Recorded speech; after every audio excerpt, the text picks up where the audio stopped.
வணக்கம்.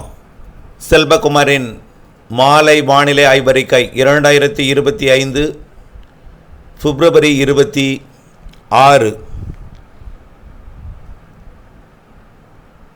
புதன்கிழமை மாலை வானிலை ஆய்வறிக்கை. கடந்த 24 மணி நேரம் மழை பொழிவு அதிகபட்சமாக ராமநாதபுரம் மாவட்டம் ராமேஸ்வரம் 7 சென்டிமீட்டர், 8 சென்டிமீட்டர் எதிர்பார்த்திருந்தோம்.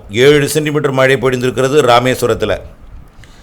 தங்கச்சி மடம் ராமநாதபுரம் மாவட்டம் மற்றும் இளையான்குடி சிவகங்கை மாவட்டம் 3 சென்டிமீட்டர். இது இந்த கோடையில் அதிகதான். அடுத்தபடியாக மண்டபம் ராமநாதபுரம் மாவட்டம் 2 சென்டிமீட்டர். மேலும் 1 சென்டிமீட்டர் பார்த்திங்கன்னா பாம்பன் ராமநாதபுரம் மாவட்டம், சிட்டம்பட்டி மதுரை, நகுடி புதுக்கோட்டை மாவட்டம், அறந்தாங்கி புதுக்கோட்டை மாவட்டம், தல்லாக்குளம் மதுரை, மேலூர் மதுரை மாவட்டம், மதுரை வடக்கு மதுரை மாவட்டம், மதுரை நகரம் மாநகரம் மதுரை மாவட்டம், திருப்புவனம் சிவகங்கை மாவட்டம், விருதுநகர் மாவட்டம், காரியாபட்டி விருதுநகர் மாவட்டம், பேரையூர் மதுரை மாவட்டம். அதிகபட்சமாக ராமேஸ்வரத்தில் 7 சென்டிமீட்டர். காற்று சுழற்சியானது இன்னும் மெதுவாக நகர்ந்து வந்து கொண்டிருக்கிறது. சரியாக செட்டாகவில்லை.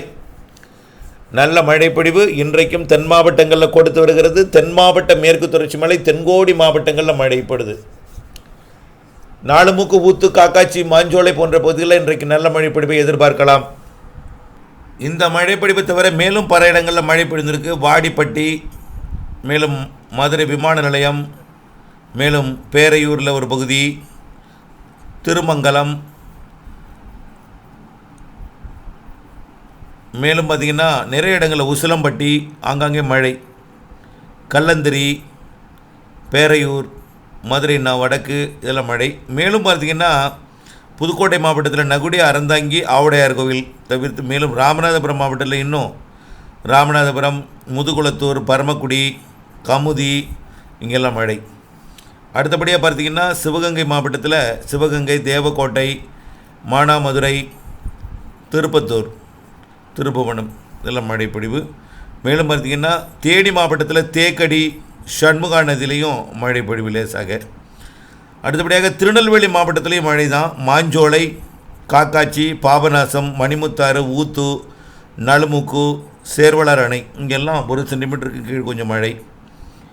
அடுத்தபடியாக பார்த்திங்கன்னா விருதுநகர் மாவட்டத்தில் எதுனா கோவிலாக்குளம், பத்ரா இருப்பு, பெரியார் அணை, மேலும் காரியாபட்டி விருதுநகர் இங்கெல்லாம் மழைப்பொழிவு. இன்றைக்கு கொஞ்சம் மழைப்பொழிவு தீவிரம் இல்லாமல் இருந்ததுக்கான காரணம் இலங்கையில் நல்ல மழைப்பொழிவு.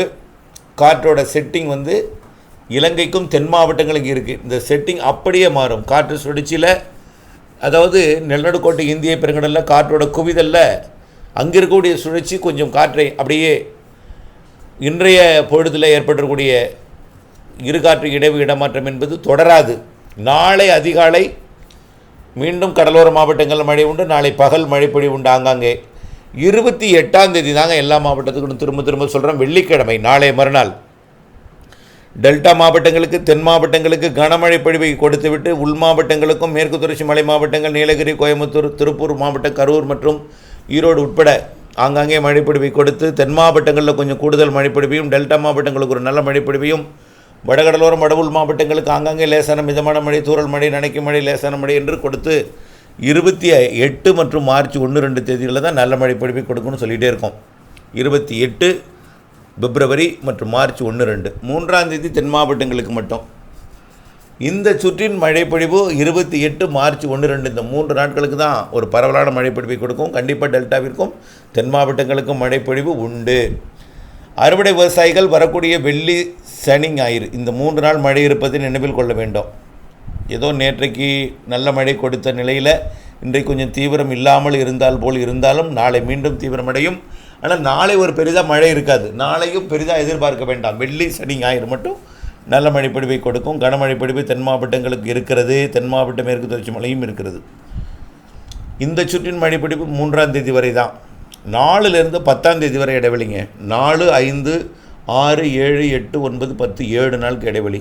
11ஆம் தேதி அடுத்தது தூறல் நனைக்கும் மழைப்பொழிவிற்கு வாய்ப்பு. 11ஆம் தேதி 11, 12, 13ஆம் தேதி அடுத்த மழைப்பொழிவு வாய்ப்பு. 12, 13 உறுதி. 11ஆம் தேதியே தொடங்க வாய்ப்பு இருக்குது. தூறல், நனைக்கும் மழை, லேசான மழை வாய்ப்பு தான் தெரியுது, அதில் பெரிதாக தெரியல. ஆனால் மார்ச் 22, 23, 24 கொஞ்சம் கனமழை தெரியுது. மார்ச் இறுதி வாரத்தில் கனமழை தெரியுது. ஆக இந்த மழைப்பொழிவே இன்றைக்கு நாளைக்கு ஒரு ஒதுக்கி விட்டு போய்விடுமோ, அறுவடைக்கு இடையூறு கொடுக்கும் என்று சொல்லி அவசரப்பட்டு அறுவடை செய்தோம், ஆனால் மழையை காணோம் என்று நீங்கள் நினைத்து கொண்டிருக்கலாம். ஆனால் 7 சென்டிமீட்டர் மழை, 3 சென்டிமீட்டர் மழையெல்லாம் பெய்திருக்கிறது. இதுவே இந்த நேரத்தில் அதிகம்தான். மழை தொடக்கமே தவிர இன்னும் தீவிரம் அடையவில்லை. தீவிரம் அடைந்து விலகும். வெள்ளி, சனி, ஞாயிறு, வெள்ளி சனி உறுதியாக 2 நாள், நாளை ஒரு நாள் இடைவெளி இருக்குது. நாளை மறுநாள் வெள்ளிக்கிழமை நல்ல மழை காத்திருக்கிறது. இலங்கைக்கும் அதே போல தான். இலங்கைக்கும் 3ஆம் தேதி வரை. கர்நாடக எல்லையோர, ஆந்திர எல்லையோரத்திற்கு வரக்கூடிய வெள்ளி சனி நனைக்கும் மழை, தூறல் மழை இருக்கும். தெற்கே வர தான் மழைப்பொழிவோட பரப்பும் அளவும் கூடுதலாக இருக்கும். நம்பர் 1 இடம் தென் மாவட்ட கடலோரமும் தென் மாவட்ட மேற்கு தொடர்ச்சி மலையும். அடுத்த இடம் மதுரைக்கு தெற்கே இருக்கக்கூடிய ஒட்டுமொத்த பகுதிகள். அடுத்த இடம் டெல்டா மாவட்டங்களோட பகுதிகள், பெரும்பாலும் டெல்டாவின் கடலோரம். அப்படியே திருச்சி, திண்டுக்கல் வரைக்கும் மழை உண்டு. ஆனால் தெற்கே போக போக, தென்கிழக்கே போக போக மழைப்பொழிவோட பரப்பும் அளவும் கூடுதலாக இருக்கும். அடுத்தபடியாக அறுவடை விவசாயிகள் நாளை வரைக்கும் உங்களுக்கு கொஞ்சம் வாய்ப்பு கொடுத்துருக்கு அறுவடை விவசாயிகளுக்கு. ஆக இந்த மிரட்டும் வானம் இதெல்லாம் உங்களை வானிலையை பார்க்க சொல்லி கொஞ்சம் விழிப்புணர்வு ஏற்படுத்தியிருக்கு. இந்த இடைவெளியும் கொடுத்துருக்கு. இந்த இடைவெளியை பயன்படுத்தி நாளைக்குள் அறுவடை செய்யலாம். முதிர்ந்த நெல் தானியங்களை மட்டும். முதிராத நெல் தானியங்கள் அவசரப்பட வேண்டாம். 3ஆம் தேதிக்கு அப்புறம் ஒரு வாரத்துக்கு இடைவெளி இருக்குது. அதுக்கப்புறம் தூறல் நனைக்கும் மழை தான். அது ஒன்றும் பெரிய மழையாக தெரியல. இருந்தாலும் வானிலை கூட இணைந்திருக்கணும். 11, 12, 13 மிதமான மழைப்பொழிவு கூட தெரிகிறது. அறுவடையை நனைக்கும் மழைப்பொழிவு தான் மார்ச் 11, 12, 13 தெரியுது. கொஞ்சம் கூடுதலாகவும் வாய்ப்பு இருக்குது. ஆனால் இப்பொழுதுக்கு 28, 1, 2 மார்ச் 1, 2 நல்ல மழை இருக்குது. ஆகவே வானிலை ஆய்வர் கூட இணைந்திருக்கணும். அடுத்தபடியாக நீண்டகால வானிலை அறிக்கையில் நம்ம அறிவித்தல எந்த மாற்றமும் இல்லை. மார்ச் இறுதி கொஞ்சம் வலுவான மழை இருக்குது. ஏப்ரல் இதேபோல் 10 நாளைக்கு ஒரு நிகழ்வு, சூழல் சாரெல்லாம் இருக்கும். இதில் ஏப்ரலில் ஒரு நிகழ்வு, வலுவான நிகழ்வு. மேயில் அதே போல் 10 நாளுக்கு ஒரு தூறல் சாரல் இருக்கும். இதில் மேலையும் ஒரு வலுவான நிகழ்வு. அப்போ ஏப்ரல் 1, மேல் 1 கண்டிப்பாக வலுவான நிகழ்வு இருக்குது. மார்ச்சில் இப்போ 28, 1, 2 விட கூடுதல் மழைப்பொழிவு ஏப்ரல், மேலே இருக்குது. அதில் எந்த மாற்றமும் இல்லை. சரியான நாளில் தென்மேற்கு பருவமழை தொடங்கும். முன்கூட்டியே தொடங்கும் வாய்ப்பு. மே 31ஆம் தேதியே தென்மேற்கு பருவமழை தொடங்கும். தென்மேற்கு பருவமழை தொடங்குமே வலுவான நிகழ்வால் இருக்கும். தென்மேற்கு பருவமழை சராசரி கூடுதல், கோடை மழையும் சராசரி கூடுதல் தான். ஏப்ரல், மே காத்திருக்கிறது கோடை மழை. வெயில் சராசரி, ஒரு சில நாள் சராசரி கூடுதல் இருந்தாலும் பல நாட்கள் இப்போ பாருங்கள் காத்தடிக்குது, கிடைக்கிறது காற்று. வெயில் பெரிதாக தெரியவில்லை, நல்ல ஒரு காற்று இருக்கிறது. இன்றைக்கு வெயில் கொஞ்சம் கூடுதலாக இருந்தாலும் நாளைக்கு இந்த அளவுக்கு வெயில் இருக்காது. இனிமேல் திங்கட்கிழமைக்கு மேல் 3ஆம் தேதிக்கு மேல் தான் வெயில், அளவான வெயில் இருக்கும், இதமான காற்று இருக்கும். காற்றால் வெயில் தெரியாது. இதுதான் இப்பொழுது ஆய்வறிக்கை. தொடர்ந்து அப்டேட்ஸுடன் இணைந்திருங்கள். நன்றி.